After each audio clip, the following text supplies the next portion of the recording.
Todos conocemos la historia de María Magdalena, primera en ver la resurrección y seguidora cercana de Cristo, posiblemente también prostituta en Judea.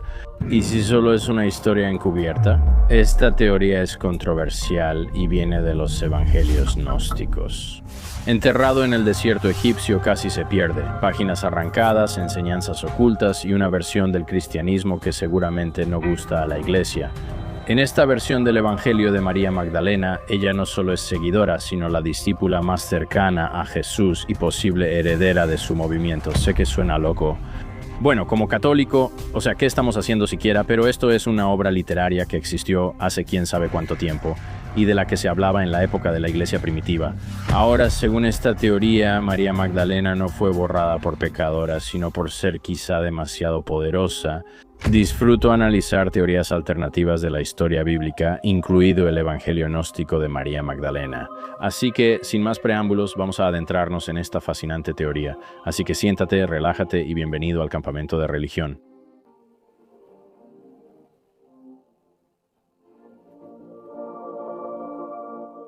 Hola a todos, bienvenidos otra vez al Campamento de Religión. Soy Marc Gagnon y gracias por estar en mi tienda. Cada domingo exploramos historias interesantes, impactantes y controvertidas de todas las religiones y épocas. Siempre, como siempre digo en el programa, la vida es mejor con fe y conmigo mismo. Yo crecí como católico. Me interesa conocer la fe y orígenes de otros y aprender más sobre la mía. Este programa busca de buena fe entender en qué creen las personas. Realmente lo creo. No se puede entender a una persona sin conocer al Dios que adora. Ya sea, sabes, Brahma, si es Alá, si es Jesucristo o si es alguna otra cosa. Completamente tengo curiosidad de verdad sobre de qué se trata todo esto. Y, como siempre, me acompaña el mismísimo fenómeno griego, Christos Papadopoulos. Él creció en la tradición ortodoxa griega, ¿cierto? Así es, correcto, de acuerdo, en fin. Hoy vamos a hablar sobre el Evangelio de María Magdalena. Probablemente hayas oído de María Magdalena. Fue la primera en ver a Jesús resucitado y un papa la llamó prostituta. Lo vamos a explicar y como sabemos mucho de eso es, ya sabes, lo que se encuentra en la enseñanza de la Iglesia, la historia de la Iglesia y en la propia Biblia. Y si te dijera que la historia de María Magdalena es más profunda y que en realidad estuvo oculta en el desierto egipcio durante siglos, y fue encubierta por hombres que querían posiblemente borrar el papel de las mujeres en la iglesia. Esto se conoce como el Evangelio de María Magdalena y pertenece a los evangelios gnósticos. Estas enseñanzas no son canónicas, son escrituras que datan de la iglesia primitiva y se hallaron recientemente. Creo que este en específico estaba en el Códice de Berlín. De cualquier manera, este es un evangelio sobre María Magdalena que está lleno de enseñanzas tan radicales que alguien literalmente arrancó algunas de las páginas más peligrosas antes de enterrarlo por completo. Lo que sobrevivió muestra otra versión del cristianismo, una en la que María Magdalena no solo era la discípula más cercana de Jesús, o ya sabes, alguien que aprendió de él, sino posiblemente algo mucho más profundo. La razón por la que María Magdalena pudo ser borrada de la historia no fue su estatus, o sabes, porque era pecadora o la mujer pecadora, como veremos, en realidad era poderosa. Posiblemente, según este evangelio, sería la verdadera heredera de la Iglesia de Jesús. Pero aquí entramos en el mundo de las conspiraciones. No quiero mezclar eso.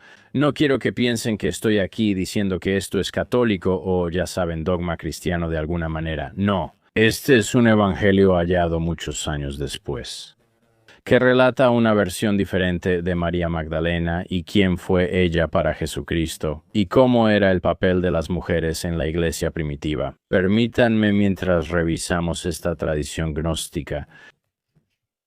Hay un erudito alemán llamado Dr. Karl Reinhardt, a finales de 1896. Él revisa manuscritos antiguos cuando un comerciante se le acerca en el centro de El Cairo, Egipto. Un comerciante se le acerca y le ofrece un libro antiguo y maltratado. El Dr. Reinhardt lo compra por unos cientos de dólares, más o menos. Y él no tiene ni idea de lo que acaba de comprar y no se da cuenta de que va a ser uno de los textos religiosos más controvertidos de la historia. Este libro dañado contenía lo que se conoce como el Evangelio de María Magdalena. Es hasta la fecha el único evangelio o texto antiguo que se ha descubierto que supuestamente fue escrito por o sobre una mujer, y lo que reveló eventualmente expondría cómo la Iglesia cristiana de alguna manera pasó siglos tratando de reescribir el papel de María Magdalena en la historia. No sabemos con certeza quién lo escribió ni cuándo, pero se cree que fue una mujer. Por cierto, le da poder a María, así que ya sea que se trate de María Magdalena o de otra mujer, no lo sabemos. Antes de analizar el texto gnóstico, hablemos de María Magdalena, la que la mayoría conoce de Mateo, Marcos, Lucas y Juan. En los 4 evangelios, ella es una de las seguidoras más leales de Jesús y ayudó a financiar su ministerio, por lo que probablemente tenía dinero. Ella permaneció en la crucifixión cuando la mayoría de los discípulos hombres ya se habían ido y fue la primera en ver a Jesús resucitado. Voy a dejar que eso te caiga el 20 por un segundo, ¿de acuerdo? En una cultura donde el testimonio femenino no valía en la corte, Jesús la escogió como la primera testigo del momento más importante de la historia cristiana. Si no sabes mucho del cristianismo, la resurrección fue cuando la gente se volvió cristiana. Ese es el momento en que Cristo vence a la muerte. Quiero decir, de eso se trata la Pascua. La resurrección no puede ser subestimada como el evento más importante en el cristianismo. María Magdalena fue la primera en verlo. Las primeras comunidades cristianas entendieron el mensaje. La Iglesia Ortodoxa Oriental la llamó igual a los apóstoles. No solo seguía, también lideraba. Entonces, ¿cómo fue que esa María Magdalena, a medida que avanza la historia de la Iglesia, se convirtió en la mujer pecadora y potencialmente sexualmente desviada de la que escuchamos en Occidente? Año 591 después de Cristo todo cambia. En septiembre de ese año, el Papa Gregorio Magno da su sermón dominical en Roma. Gregorio era básicamente la figura religiosa más poderosa del mundo occidental en ese momento, ¿verdad? Es el Papa, es el director general del cristianismo. Solo hay una iglesia unificada, sin cisma. Y en este día en particular, hace un anuncio que perdurará durante los próximos 14 siglos. Gregorio se levanta y le dice a su congregación que ha descubierto algo. Él dice que María Magdalena es en realidad la misma persona que esa cita. Una mujer pecadora sin nombre que lavó los pies de Jesús con perfume en el Evangelio de Lucas. No solo eso, sino que también es María de Betania, la hermana de Marta y Lázaro. Si no sabes mucho de la Biblia, Lázaro es hermano de María de Betania. También está la mujer que lava los pies de Jesús. Todas estas son historias que existen en la Biblia que, ya sabes, no son controversiales, existen, pero ahora él está diciendo que todas son la misma persona y que todas son María Magdalena. Si lees bien esas historias del Evangelio, la teoría no se sostiene.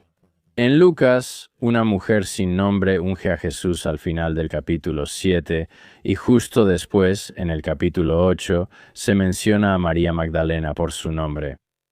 Si fueran la misma persona, ¿por qué Lucas no lo diría?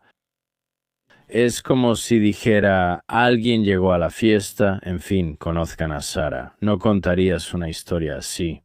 Dirías algo como, oh, Sara acaba de llegar a la fiesta y aquí está. Deberían conocerla, ¿verdad? O sea, no hablarías de alguien como si no tuvieras idea de quién es, y luego inmediatamente decir, oh, esta es la persona de la que hablaba. Juan lo aclara más, narra la historia del perfume y nombra a la mujer como María de Betania, hermana de Marta. Es otra María, otra familia y antecedentes. Es claro al ver que los 4 evangelios narran la misma historia desde distintas perspectivas. Gregorio no estaba interesado en las explicaciones, solo quería dejar claro su punto.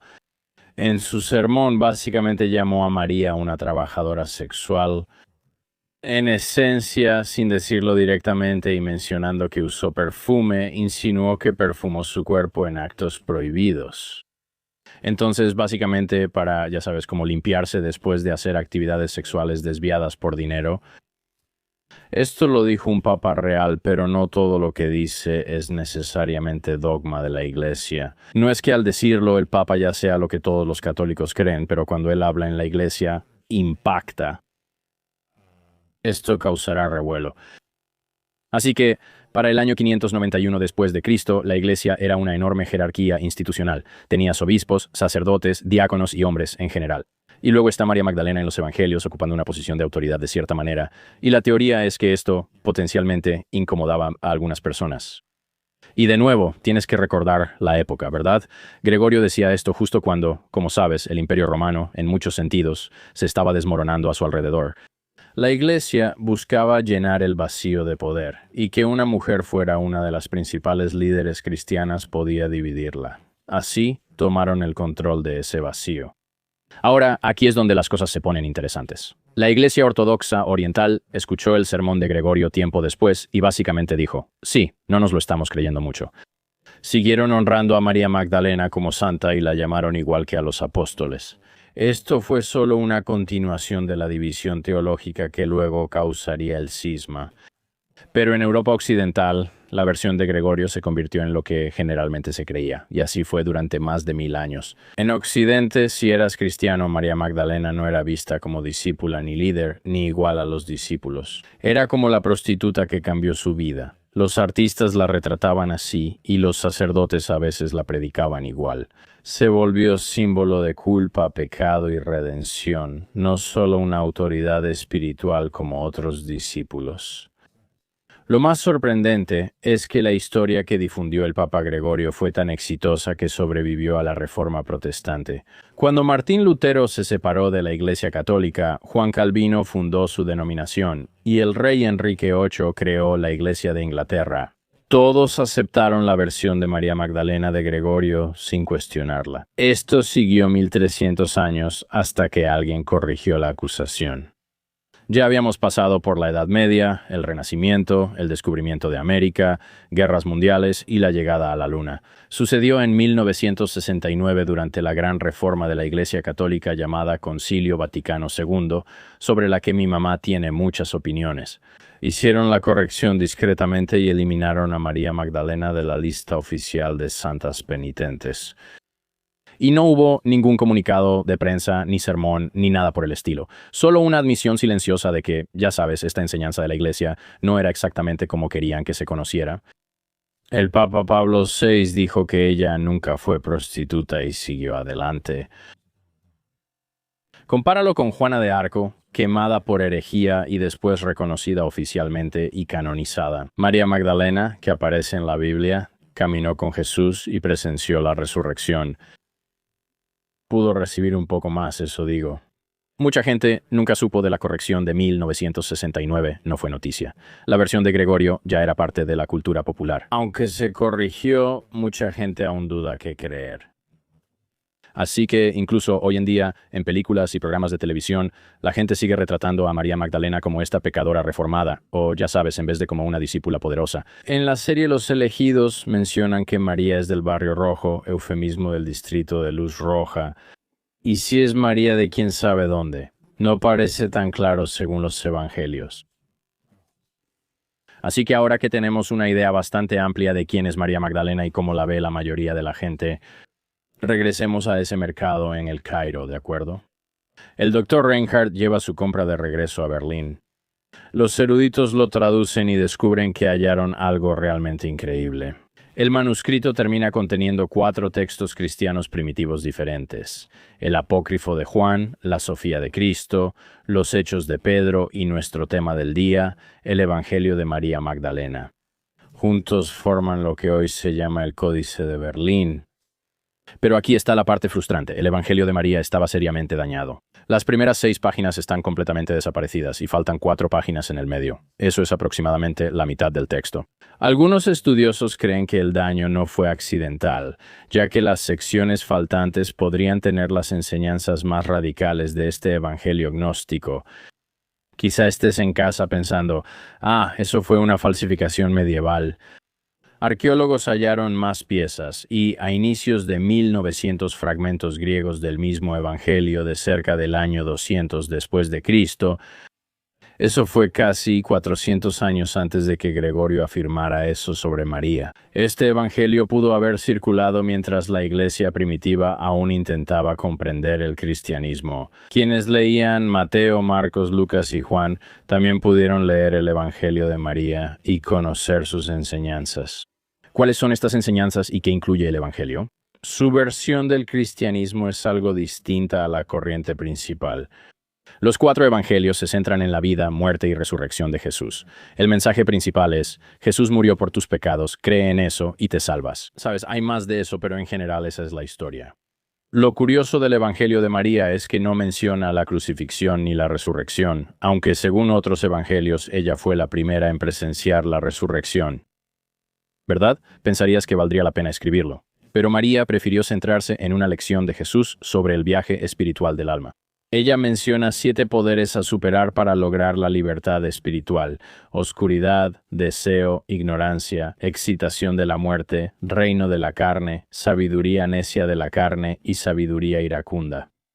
Si conoces tradiciones espirituales orientales como el budismo o hinduismo, esto no te parecerá extraño. Esto es como una guía para la transformación interior, similar a una versión cristiana de los chakras o la conciencia. Hay otro tema importante. María no dice que se necesite un sacerdote para perdonar pecados ni que la Iglesia interprete la voluntad de Dios. Ella afirma eso. Puedes superar estos obstáculos espirituales con experiencia directa y conocimiento interior. Recuerda, el conocimiento es importante. Cuando se trata de entender este texto, conocimiento en griego significa gnosis, y en el Evangelio de María podemos ver esto claramente. El texto es gnóstico porque se basa en mitos sobre cómo los humanos están atrapados en cuerpos materiales. Deben aprender los secretos sobre sí mismos, el mundo y cómo escapar de estas prisiones. Todo esto es posible gracias a la gnosis secreta que Jesús puede dar. Al abrir el texto, ves a Jesús respondiendo a sus discípulos sobre la materia y el pecado. Pedro pregunta: ¿cuál es el pecado del mundo? Jesús responde: no existe el pecado, pero ustedes lo crean cuando actúan como en el adulterio. Eso se llama pecado.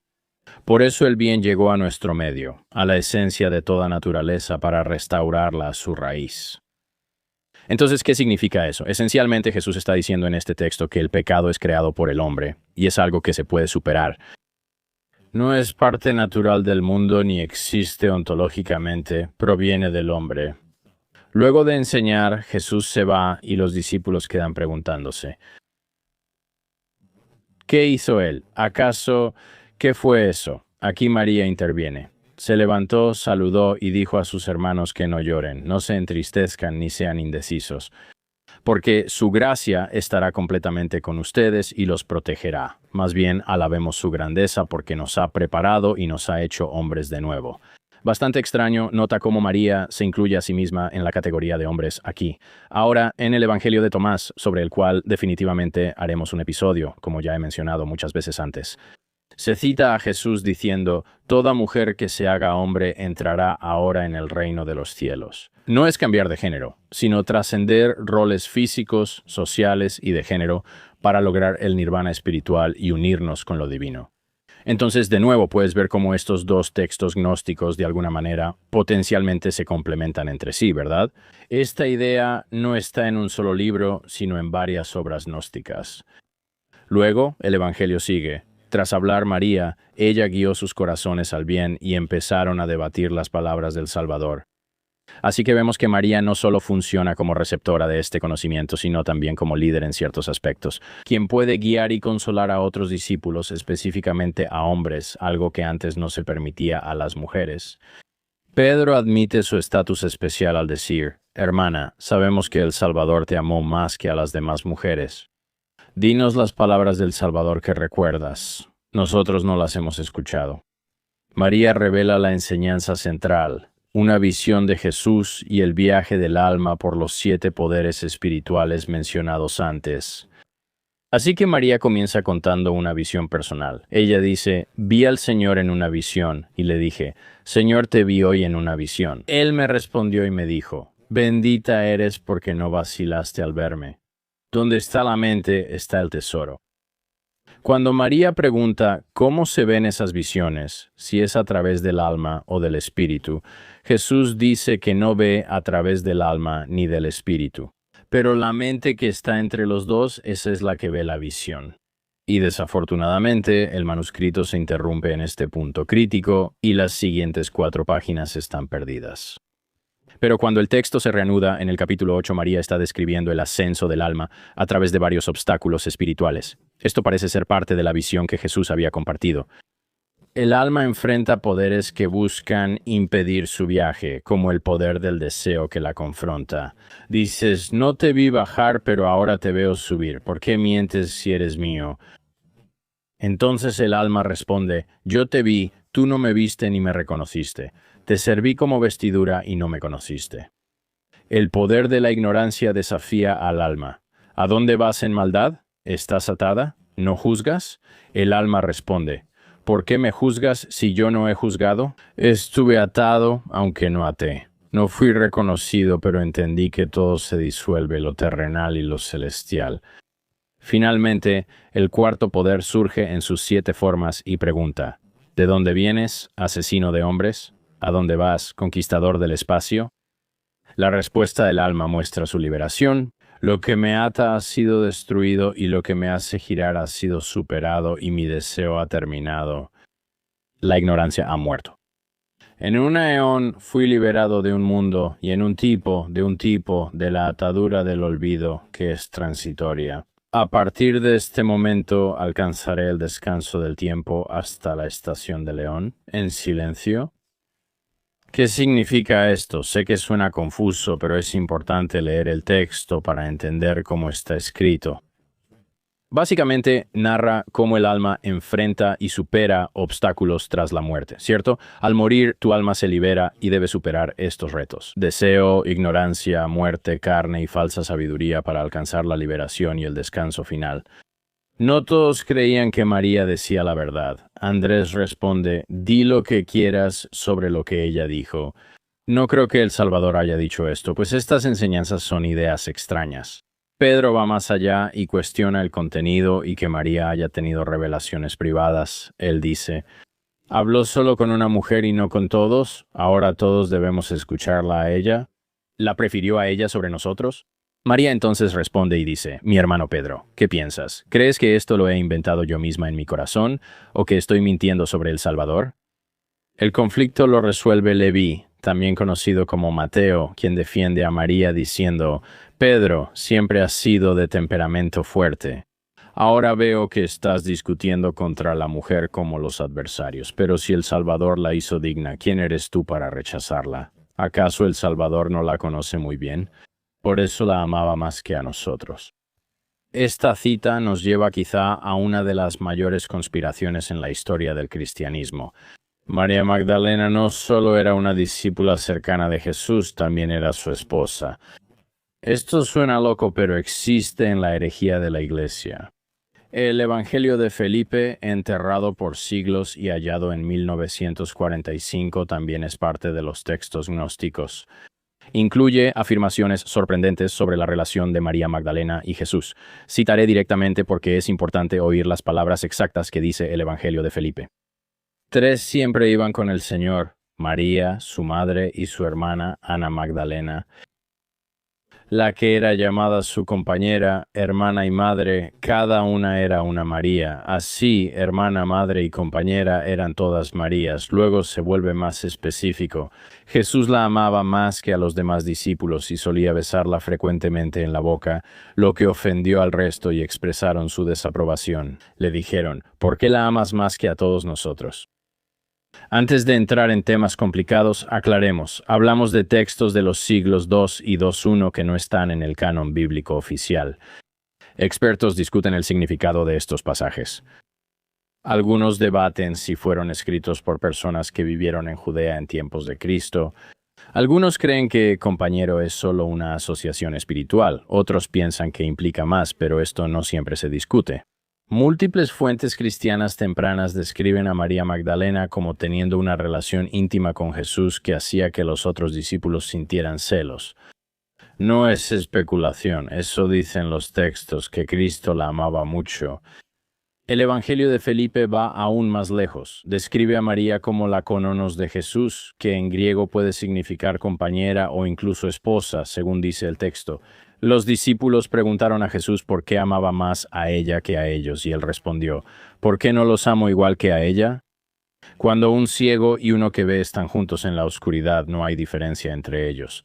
Cuando llegue la luz, quien ve la verá y el ciego seguirá en la oscuridad. Dice que ellos no entienden el amor y están ciegos a la verdad. Algunos estudiosos sostienen que esto indica una relación real, posiblemente matrimonial, que los primeros líderes de la Iglesia intentaron ocultar. Así es la teoría del matrimonio. Si María Magdalena fue esposa de Jesús y tuvieron hijos, su linaje seguiría por su familia, creando otra fuente de autoridad religiosa. No basada en Pedro considerado el primer papa, sino en descendientes directos de Jesús. ¿Qué implicaría eso para la Iglesia? Básicamente invalidaría al Papa como sucesor de Pedro, permitiendo que los descendientes de María reclamaran la autoridad de Jesús como familia real. Esto no es solo una competencia teológica, es como el Papa contra el Hijo de Jesús. Quiero aclarar que no hay pruebas de que María y Jesús estuvieran casados y no creo en eso.